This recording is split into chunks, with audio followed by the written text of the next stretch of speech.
Hello and welcome to XYPN Radio. I'm Maddie Roach, your host for this podcast and an executive business coach at XYPN. I'm excited to have Kristin Harad, a coach, a former advisor, and a marketing expert on the show with me today. Nearly 8 years ago, Kristin was on XYPN Radio talking about all things marketing. And like the advisors she coaches, she's evolved her expertise and her offering over these years and has recently released her program, Full Advisor Coaching. Today, we have a great dialogue about what it's like to help advisors define the 2.0 version of themselves and their businesses. We discuss work life integration and the small changes advisors can make to find more fulfillment in their life and, of course, out of their businesses. We talk a lot about prioritization and how setting goals can keep an advisor on track, and most importantly, staying true to those goals so you build the firm of your dreams. Without further ado, here's my interview with Kristin Harad. Hello, Kristin. Welcome to XYPN Radio. How are you? I'm great, Maddie. It's good to be back. It's been a while. It sure has. Kristin was on episode 77, which is wild, probably 5 or 6 years ago, Kristin. Yeah, I think so. I can't even remember. Pre-pandemic, it's like, well, it happened before, not after, or during. So who knows? Yes. And Yeah. Kristin, you and I are hot off of XYPN Live, our membership conference here at XYPN. And it was so nice to see you there. Yeah, it was great to see you too. You did a great job emceeing and keeping us all excited and rallied. And frankly, it's just so funny because I do, I've known Alan a long time, and I just remember when you were hired back 10 years ago. So or it might have even been longer. I don't know at this point. Yep. You were actually one of the first contacts at XYPN I was put in touch with to help our advisors grow their firms. And that is why we have you back on XYPN Radio. So, Kristin, Great. if you wouldn't mind doing the honors, go ahead and just give the listeners a little bit of info about you and where you come from. Sure, absolutely. So I grew up on the East Coast, but I now live in California. So I grew up in Pennsylvania and lived in New York after school. And so that's where I got my start. I worked in marketing for Chase Manhattan, which is now, I guess, JP Morgan Chase. And then moved into advertising and moved to the West Coast. And I had about 14 years total of corporate marketing and advertising experience, primarily with financial brands. So I was like, okay, this is very cool. And then I wanted to help people for real, not just like talk about the marketing behind things. I wanted to be in the trenches. So I hung up my shingle kind of out of nowhere. I had no idea what I was doing. There was no XYPN. I really could have used the help. So I was around 35 and I started my own RIA focused on new and expectant parents and families with young children. So fast forward, because I'm sure people, if they've listened to the other episode, I exited that because I had gotten so much interest in my marketing expertise and experience with talking to advisors that I just started building up my marketing, coaching, and consulting and training business. I've evolved over time. Now I've done some fractional CMO work for larger firms. And just this year, I launched a new brand. I'm pretty excited about it. Oh, I love it. Well, we will get into that new brand. But Kristin, tell us what you love most about this industry. I mean, you've had a really beautiful and diverse run within this segment, and I'm wondering what keeps you so excited. Great question. I love working with entrepreneurial minded advisors. So the freshness of it and the idea that people come in, and because I've been in a few decades now, you see, I just love seeing the new ideas and the new approaches and how technology is fixing things we used to have to deal with, and how advisors just come in all shapes and sizes now. And it's really fun to see. And I think my favorite thing is just sort of our unifying sense, and this is obviously with the advisors I work with, and that you work with, is that you really just want to do good, right? You want to make a positive impact in people's lives and really help people feel that abundance that comes when you're, in charge of your personal finance. And in my case, when I'm helping entrepreneurial advisors, be able to run a business and fulfill a dream of what they want to create and help the people they want to help. I just love that whole through line the entire time. I've been a big fan of that.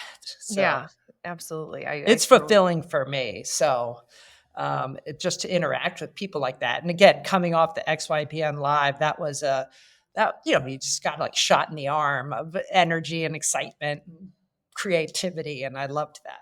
Totally. And every year there just seems to be new energy and new ideas, like you said, I which is know it's fun. And if you're open to just learn, if you go there and just, hey, I ran a session and I was excited to hear what people in the audience would contribute. And I was like, tell me more about that. I have not heard that. That's interesting. I love that solution. I love how you've done that. So that was really fun. Totally. So before we get to the new stuff you're working on, you spent a long time coaching advisors in the marketing space, and I'm interested in your experience there. What were some of the things you saw as the problem areas advisors would face as they tried to build their businesses?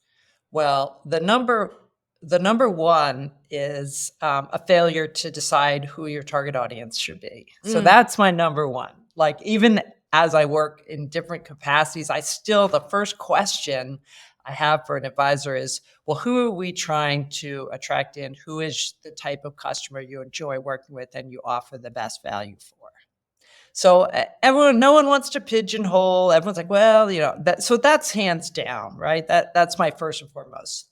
The next, the sort of macro problem is prioritization. There's so many options in the world of things you can do, and so many ideas. I'll say the challenge in our industry with marketing is that you're not selling shoes, right? We're not just like, hey, look, you could buy them in 5 colors, pick your one, buy 2, get 1 free. It's not like that, right? It's a lifetime of savings, or it's a foundation for a family. It's like their well-being, and you're asking them to trust you with that. So it is the long game, right? Marketing is consistency over time to show your potential clients that you are trustworthy, that you have the expertise, that you are able to help them and their family with what can be one of the scariest things in the world, your money, right? So I think that is in learning how to figure out which elements to pursue and to be able to pursue them regularly over time. That's hard because advisors get excited and they want things to turn around and get an ROI immediately. And unfortunately, you just got to start putting the irons in the fire and wait and wait. Yes, the patience is something we talk a lot about at XYPN. And knowing our listeners, many of which are either they haven't launched yet, maybe they're thinking about launching, or they're early in their careers in terms of running their own firms. Sure. It is hard to help them understand that, a marketing strategy is a strategy and that there's multiple components to it. And so I'm wondering, say an advisor does know who they want to work with, how would you coach someone to identify what kind of the pillars of the strategy would be for them? Well, I think, when you have your clear audience, right, that reveals a lot because you can identify where those people live, right? Where are they? What do they do? Where do they spend their time? Where do they get their information? How do they like to receive their information? So there's that layer of just really matching your marketing strategy to a place where your audience will be receptive to your message, right? You also want to look at where do you have energy around helping people, like about dedicating yourself. If I asked you to write a blog and post a couple times a month, and you can't even, the thought of stringing a few words together in a narrative is like on a screen, like it stresses you out, then you probably don't want to be spending your time there. But if you're like, put me down in front of a microphone, no problem. I'll talk to anyone who's across from me. Maybe we want to look at a podcast, or we want to look at videos or some other path. So you have to look at like aligning your strengths or energy levels, and especially when you're solo earlier on, and you can't say, well, we know our readers only care about video, I don't want to do it, but we have 2 other team members who can do it. So then we can, kind of rally the team. But if it's you and you're by yourself, you have to do that balance of which thing will I actually complete Yeah. if I sign up for it, and my audience will also resonate with. So we kind of look at that, and then you have to make sure that you're not doing too many things, but you want to be probably in 3 to 4 different channels. There's kind of two numbers. There's the old advertising rule of 7. You have to be heard. Someone has to hear about you 7 times on average before they take an action. And then there's also the sort of multi-channel stat of you need to be in 3 to 5 channels so that you're not just doing the same thing 7 times over. It's like you got to show up in different parts of someone's life. And that's coming up. That comes up, and that can be overwhelming, right? So, it's about, all right, let me prioritize the 2 or 3 things I'm going to do. Let me find the help I need. I know XYPN has tons of resources. We have technology that can help us now. We have coaches, consultants, all kinds of people who can step in. But you got to prioritize and commit for like at least 6 months on something. And to look at it like an experiment. You want to be tracking data. You want to see what the results are. And I'm so glad that you mentioned that you really want to be doing what feels authentic to you. Because one of the most powerful things I can do is tell an advisor, you don't need to blog if they tell me they hate blogging. I know. It's so interesting because so many people come to me and they lead with, oh, I think I have to be doing video. Okay, well, do you want to do video? Right. Does your audience want it? Well, everyone has video and people seem to want video. Okay, well, if people want video, let's talk about that. Is there a different way we might use video that would fit for you? And there's more than one way to approach things, right? So I think that's really important. And honestly, especially in the earlier years when you don't have as much support and you're trying to figure everything out. I mean, I think when you look at your calendar for the week and you're like, I have to market, I think the KITSIS survey showed the high growth firms had 15% of, advisors spent 15% of their time on marketing, whereas most advisors spend 10% or less. I would say that number's way less. I think people might have inflated that answer. But the 15 on people who, 15% of their time on market, which, that means you got to be doing something you like, right? Oh, big time. Yeah. So, Kristin, I'm interested in your new iteration and in what you're working on now. And I love having known you for 10 years and that there can be new versions of what you invest your time in and how you leverage your expertise. Yeah, no, I'm really excited to tell you that. And it's very similar to XYPN in that you too have been in 10 years now. So it's like, hey, we have new versions of ourselves and we're creating and adding and putting in new things. And that's really the impetus for me launching my new brand at the beginning of the year called Full Advisor Coaching. And it came about because advisors were coming to me. I had this kind of thread over the last 4 or 5 years where I was attracting in RA leaders and advisors who had kind of reached a certain level of success, whether they built it themselves from like putting the shingle out and working their way up, a number of XYPN members that I've worked with, or second generation. I have a fair number of sons or daughters taking over for parents who are exiting, or other, more like kind of mid-junior partners who are stepping in. And then, there's a lot of advisors coming off of wirehouses to go independent, or corporate RIAs where they're like, I want to have true freedom and be a fiduciary and represent my clients. So they're all coming with this kind of thread of like, we're creating version 2.0 of themselves. So version 2.0 is kind of the through line. And the other piece that is essential is they're all looking to build something more successful, and they have this vision, but they don't want to sacrifice personal fulfillment and satisfaction along the way.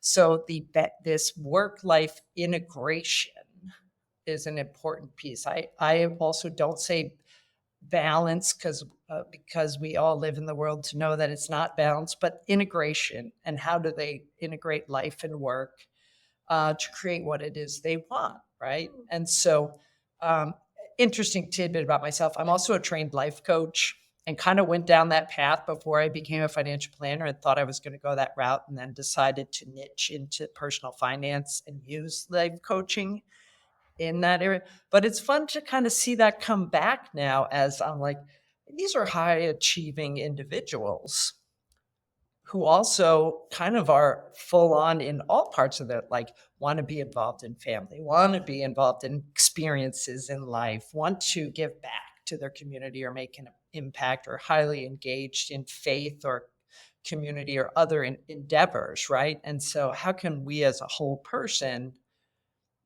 be high achieving and feel fulfilled? So Full Advisor was about filling your cup, right? Kind of creating that. So to me, like, how can you feel full? And that it's really taking what I've been doing and expanding the vision, right? And saying, okay, as working with RA leaders in this position, how do we take a step back and look at marketing? I'm still very marketing driven, but to me, marketing has always been the full experience of the client's journey. So marketing, sales, client experience, then everything that goes along with running a firm, productivity, leadership, things like that. So a variety of programs that go with that. And I can get into that, but it's really whether you're a solo who's kind of trying to figure out what's next for you, or you're a multi-billion-dollar firm and you want someone coming in to coach advisors, it's the gamut, but the through line has to be about this work-life integration and growing without sacrificing fulfillment. Tell me a bit about this without sacrificing fulfillment, because I witnessed that among my clients too, that there's a real desire to live a full life. And I'm wondering, do you sense that when you first get started, it's like all on the line, and fulfillment isn't really a goal, and we're just trying to build the firm? Like, what have you That's seen? how the engagement starts, Yeah. right? I'm sure you see that too, Maddie. I mean, people come like, all right, I want to grow the firm, I want to do this. And then as we start talking and kind of peel back, as the onion, as they say, and we're talking, it's like, but I'd also like to be at I'd like to be at my kids' soccer games. And I want to make sure I can take summertime off, or, reduce the time I'm spending, or spring break. I never take spring break. I'd like to do that. So it starts to come up, and I'm like, all right, well, let's take a look at what would that look like. And sometimes it means pacing the growth, right? Sometimes it means like, all right, well, we can still get where you want to go, but we don't have to go quite as fast. Or it means, hey, it's time to bring in a team member now who can take some of that load off your shoulders, and you then can be home at 3:30 to pick up your kids from school if that's what you want. There's a lot you can fit in a day between 9 and 3. The school day is perfectly long, to fit everything in. So it's, how do you decide which activities are worth spending time on, which things you can let go of, which things you can delegate. So those are kind of fundamentals on that sense. And then really, like, looking at what are the areas of your kind of full, I call it the business development ecosystem. But like, when you look at a firm level of how a client comes through your organization, where is it that you can make adjustments that will boost the client experience and kind of reduce the work on your shoulders? One really good example of this is, I had an advisor who is out in Wisconsin, and she was kind of grappling with these things. And she came in and she's like, I am always on the phone with leads, always, like people calling in, doing things, which you're like not sad about, right? You're happy about it. But she's also like, I have to run the rest, I have other work to do. So we did two things. This was all around she's like, a lot of the leads aren't a good fit. And she's in town where people call in, right? Because smaller town in Wisconsin, and people call in. They're not just filling out a form online. Like 50% of the people will submit online, 50% will call in. And she's like, I'm just spending so much time with these people who aren't a good fit. So we did two things. She implemented a minimum on her business for the first time. The firm is 40 years old. It was her dad's way back when, like it might have been, I don't know if the actual RIA is 40 years old, but it's been around for a long time. She had joined it a while back and she's now running it. And she's like, all right, I'm putting a minimum in. And at first she was going to do 100,000 of assets under management, which is how they charge. And then she's like, all right, I'm going to do 250. And which was good. And then so she put that in. So the volume of call, like we put it in on the Calendly and put, polite, like we work best with people who have this, who have, are approaching retirement or in retirement, and they have saved at least this amount of money. And we had the Calendly screener in place, right? So we had that set up, and then we put some language on the website. So pretty straightforward. Like, here's a good fit. You go through the questionnaire, answering some questions. She was able to massively reduce the number of calls coming in, but boost the quality. And then secondly, she enlisted the help of a team member who takes the calls, and she trained her on what questions to ask, do the 15-minute screener before moving them to her calendar. And then when she's on the phone with them, it's highly likely they're at least a good fit for the firm. And she's cut back quite a lot. She picks her kids up from school now twice a week. And she's like, I do it, and I pick them up and I'm done for the day. I'm not doing anything else. I get to pick them up and go home and do it. And so that's all part of of an example of, hey, the business is doing better because we're not wasting time, and we're getting the right quality of lead for the stage of her business. And she personally is like, I feel I can now go and not have my kids sitting in daycare until 6 o'clock. So yeah, that's an exciting, I love seeing that one come. Like, that's the kind of thing I'm like, yes, that's how we want it to come out, Yeah. And it sounds like you work with folks that have several years of their business under their belts. I'm interested, how do you help them prioritize? Like, what is most important to work on? Because once you have a full-fledged business, I mean, there's all different areas you could zone in on and improve. How do you personally help them prioritize? Yes. Well, usually we kind of start with what is the growth goal. So we do look at that because people do come to me for that reason. And then we take a look at, like I said, the kind of macro view of marketing, sales, client experience. And we look at that. And I like to assess. I do this audit with advisors, and we really look at what are you currently doing and what do you want to be doing. And I have them literally work through a worksheet that kind of ranks each of the initiatives at a kind of at a high level. Like, it's kind of like, all right, how fast can you implement this effort that you're doing? How valuable is the effort that you're doing? Just based on what you've done in the past, like, how valuable is it? What's the level of effort to get started? What's the investment? Is it low? Is it high? And I really have just like low, medium, high on each of these. And then, what is your interest or energy level in doing the initiative, whatever it might be, right? So those are kind of some of the factors we put into play, just to look at step by step, like, what are you doing today? And how would we rank each of them? And then we can look and say, all right, if we really wanted to dig into making improvements, let's take a look at what are the quick wins that you can take off like right away, you get implemented in 30 days or less. Maybe it's putting a question on your Calendly screener that will let someone know if they're in the right place. There's things that are what's going to have the biggest impact, like which one's going to get you in front of or talking with more of the right people or making a bigger difference in your client experience. So that's another thing we look at.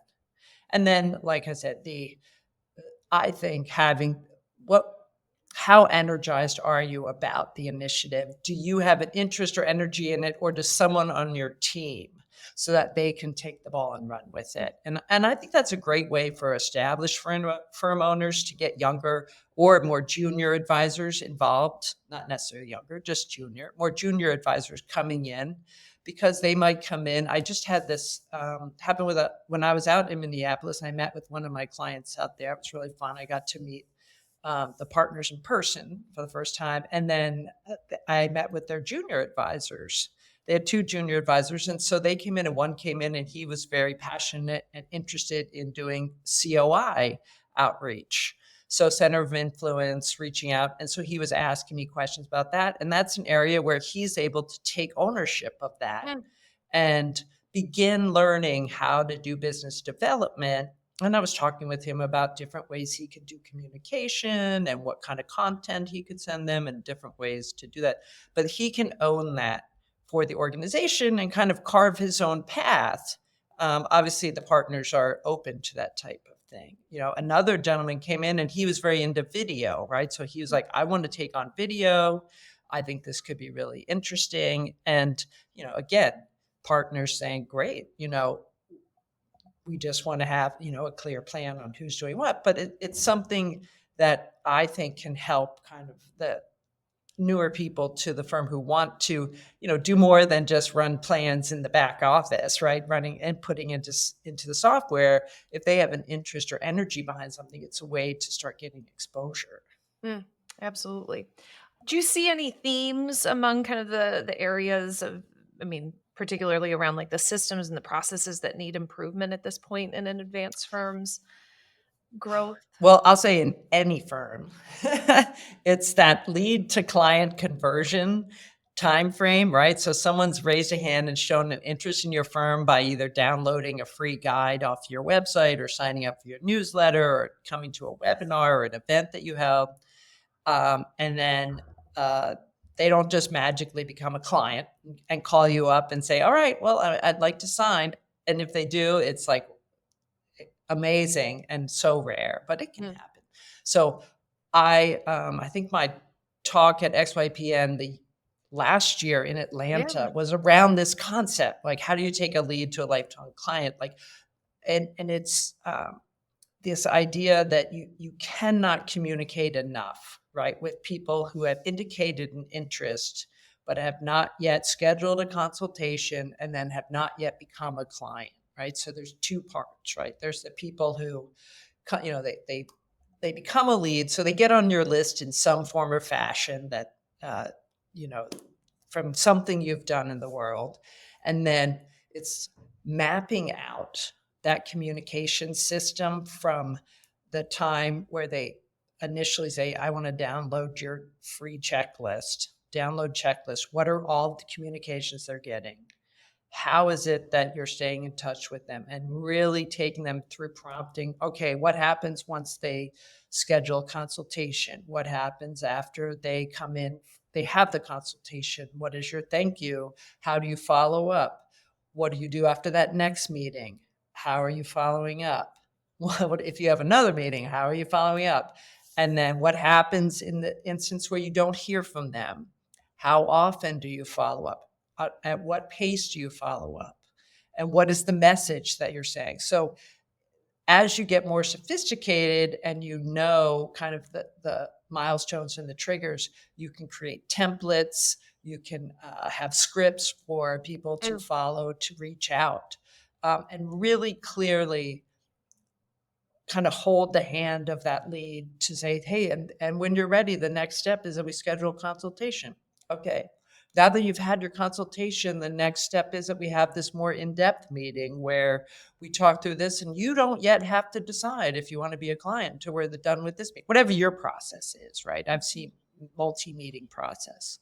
Then after that, what is the next? The next step is that when you're ready to move ahead, we'll sign this paperwork and you'll enter into, we'll move ahead, and here's what those first 90 days will look like.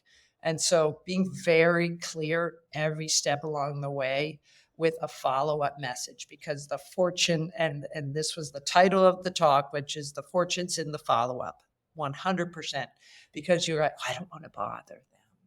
I don't want to bother someone. And that is the biggest thing. I had trouble with it when I first got started in my RA. And I was like, it really stressed me out. And it's really when you can put it into a process and just go, okay, well, kind of take the human element out of it. Like, okay, I've had my consultation. I know I need to reiterate 2 personal things and send a thank you. Okay. All right. The next step is coming in for the meeting. Got it. And so you just follow the plan. You can send and AI can help a lot now. For instance, I just talked about this in my talk the other day, which was really interesting. You can have your 1-hour meeting that is like, okay, this is the in-depth, and run the Phantom note taker, whoever you use, get the summary, send a very well articulated summary back to that client. Essentially reiterate back to them, I heard you, and I'm looking forward to meeting with you. And then I'm looking forward to helping you and working with you. And you play it back. So I think just being very clear on that follow-up system will really move the needle for a lot of advisors who are like, I don't know. People are stalling. They didn't sign the paperwork. I don't know how often to follow up. All of those types of things. As I've worked with advisors who feel like they've kind of like made it and they're ready for 2.0, I'm interested in, is growth always their goal? Is like new clients always what they're looking for? Not always, but there's a certain amount of kind of like net new assets they get to kind of account for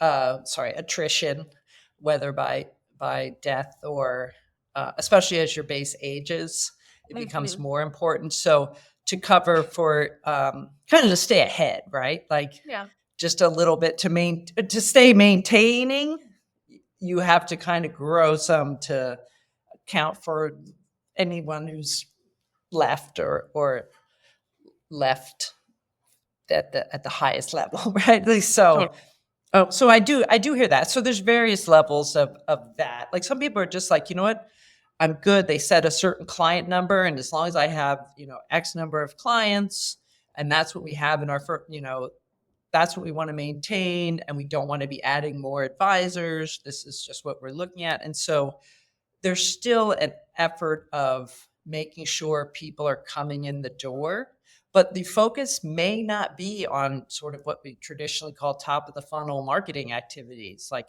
getting out there and trying to run ads or have a seminar series or be networking with COIs. It may not be about that for you. It may be that you're really digging into your client experience and saying, how is it that we can deliver like all-star client service and really make people feel like we're delivering a massive amounts of like our experiences above and beyond that of others. And sometimes firms, that's what they love, the relationships. People got into it because they wanted to be in these relationships and help and guide people.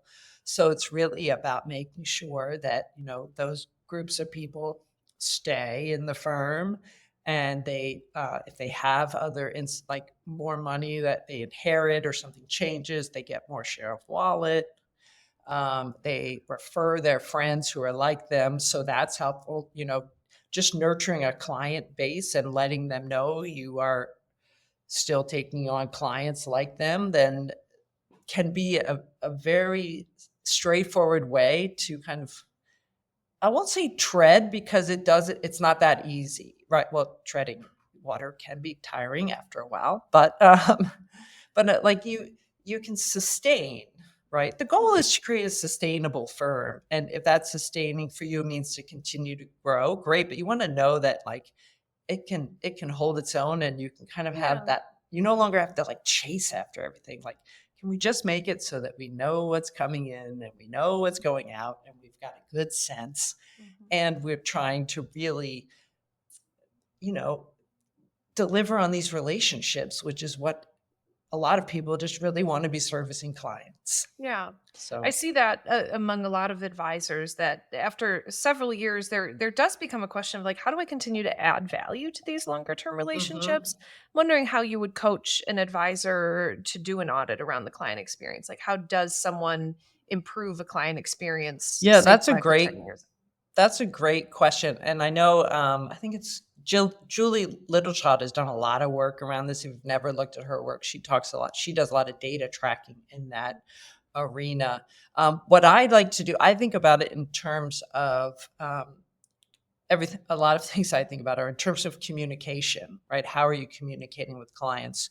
What is it? How are you involved with them? And I think, I think that year one is your most critical year, right? In terms of when someone has decided to turn over their life savings to you, and they've never, especially if they've never hired someone, and they've essentially entrusted you with their family's well-being. Um, I think it behooves you as an advisor to make sure that it is super clear to that person what's going to happen over the next 90. They're probably scared to death, and they've taken the leap of faith no matter how confident they are in you. It's like handhold, sit down with them, even over Zoom. Like, this is exactly what's going to happen over the next 90 days. It's going to be, the timing's not exact. We're going to have some paperwork. There's going to be some money moving. And the whole goal is by the end of this period, we have this, and then we're going to show you our, the next process, and here's the plan. And you just outline each of the steps and say, this is going to be really exciting. We're going to get through this. It's going to, you're going to have to do some work. And so you step it through. It's very clear, especially year one, right? Because they're most likely to refer in year one, to give a Google review in year one, any of those things that will help you sustain. But then in terms of adding value after that, I think it's a lot around communicating, again, more often than you'd expect, right? Because a lot of times people go, "Oh, my clients don't want to hear from me," right? Oh, it's fine. Now that we've been together a long time, you still want to let them know that you're doing work for them, that you care, that you make a difference. So luckily, technology's super helpful now, right? It's not that hard to quickly record a Loom video that says, "Hey, Maddie, I just I heard about the passing of your mother. I'm really sorry to hear about that. I know how close you were, and I just wanted to reach out and extend my condolences." And send it. Something very personalized and special, right? Um, there's also, just letting people know, this is a common one, like letting people know what you're doing for them. Like they've hired you, and they could even be a few years in, but you're like, "Hey, by the way, Maddie, we went in and we took a look at your portfolio allocation. And as you know, we always try to be in the 65-35 range, and we did a few adjustments. You're all set." Or you look and you go, "You know what? We took a look to see if it makes sense to convert your Roth IRA. Doesn't make sense this year. We're not gonna recommend that. Carry on." Like all of those outreaches like that. I Hmm. did. I too have a podcast, the Full Advisor Coaching Podcast, and I think it's not out yet, but it will. I think it'll be around episode 20. I'm nowhere near as established as you all are in XYPN, but I did an interview with John Prendergast, who runs Blue Leaf, the wealth management software. So he and I had a really fun dialogue about. He was saying that the altruist, Jason Wang from Altruist, was saying you should reach out 150 times a year to a client. So 150 touch points, right? Which could be tiny, right? It could be any small thing. So he and I were having this conversation in this podcast on like, how do you get to 150?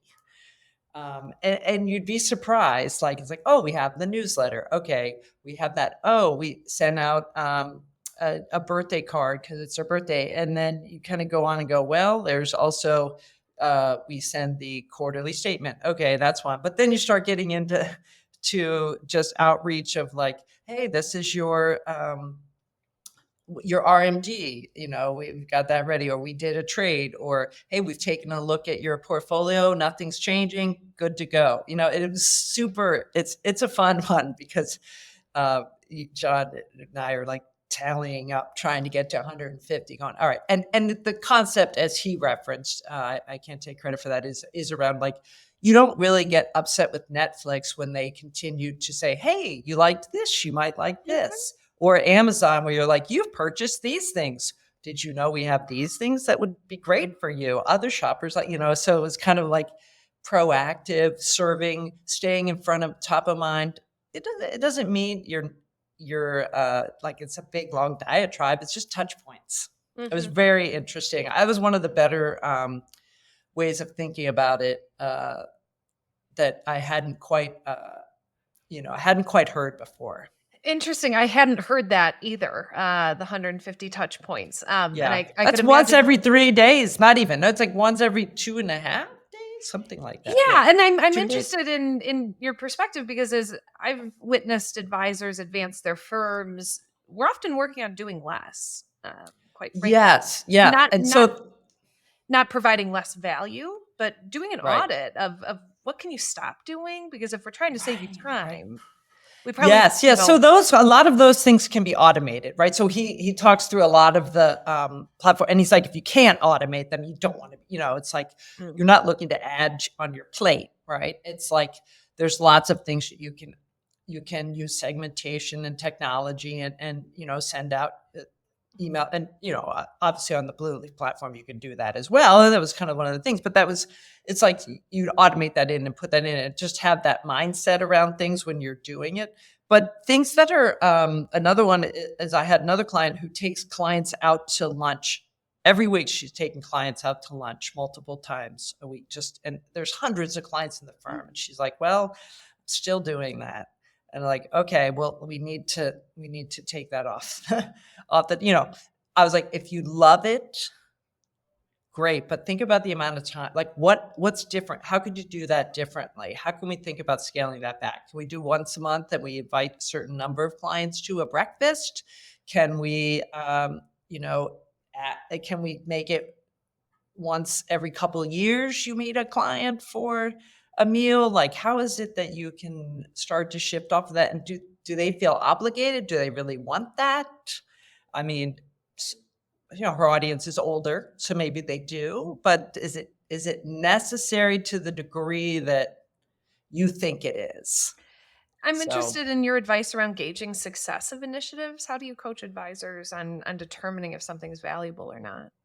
Ask your clients, right? Like, survey your clients, have conversations with them, make sure you're, finding out from them, getting a temperature read from them and asking them outright. You can do literal quantitative studies where you'll send out a questionnaire, or just qualitative where you're asking a few questions every time. So those are just some of the ways. I mean, I think, to your point, looking at the flow of the client through the experience and tracking the key conversion points along the way, and then getting a satisfaction metric of some sort is probably kind of your baseline on how to look at that.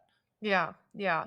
I know I've found that even just asking people if, are you enjoying these lunches? Are they valuable to you? Is like a super fair question to ask. If sure, bringing people out to lunch is time consuming. So, cool. Yes. I appreciate that. Any other things you'd like to let the audience know about what you're working on and what you're seeing that we haven't covered yet? I think that I really want advisors to remember to commit and kind of go all in. And then as you hear about the really fancy thing that your friend and your study group is doing, put it on the back burner, put it on in Asana in the pending to revisit in next year's plan, or revisit in July. Like, commit to things to do from, say, January to June, and be like, these are the 3 things max that we are focused on, no matter which part of the ecosystem it is, whether it's marketing, whether it's improving your prospects, doing some training of advisors or client, like, just pick your 3 things, set your milestones, and work toward the goals, right? And then reevaluate. And all the other things, just collect them and then reevaluate later and say, oh, do I want to add that in? Yes or no? Yeah. I think that's one of the biggest things you can do to just make your life a whole lot easier. Absolutely. I see advisors all the time going after that shiny object. And it is hard in our industry too, because as much as we preach community, it can also weigh us down by hearing about all these new things and staying true and committed to your goals and where you want the firm to go and to continue to define what you want the firm to be for you and not others is so important. So. I think that's really important. Coming back kind of full circle to the work-life integration, you and your friends and hopefully they may have different goals or be at different stages or have different life priorities. And so it's really about remembering that your personal goals and fulfillment are as important as a business, and it all goes together. And it's so I like, set your goals and milestones on both sides of the ledger, as it were. I love that. Kristin, you're a wealth of knowledge. I so appreciate having you on XYPN Radio, and you have been a speaker at XYPN Live many times. So, audience listeners, if you are interested in hearing more from Kristin, we'll certainly link in our show notes to all of her resources, and you can certainly find her back at XYPN Live because she's there often. So, yes. Any last words of wisdom to our listeners, Kristin, before we depart? No, I just invite anyone who wants to learn more or get some free resources. I do have some available at fulladvisorcoaching.com/resources. So free tools, templates, trainings, a few podcast episodes that I think one from Kits' platform. I probably have the XYPN one on there. It might have aged out by now. So maybe we'll put this fresh one on there. There we go. But that would be great. But otherwise, if you haven't connected with me, I'm out and about on LinkedIn all the time. Happy to connect with anyone, answer questions, help you out however I can. Awesome. Thank you, Kristin. Thank you, listeners. We'll see you back in a few weeks.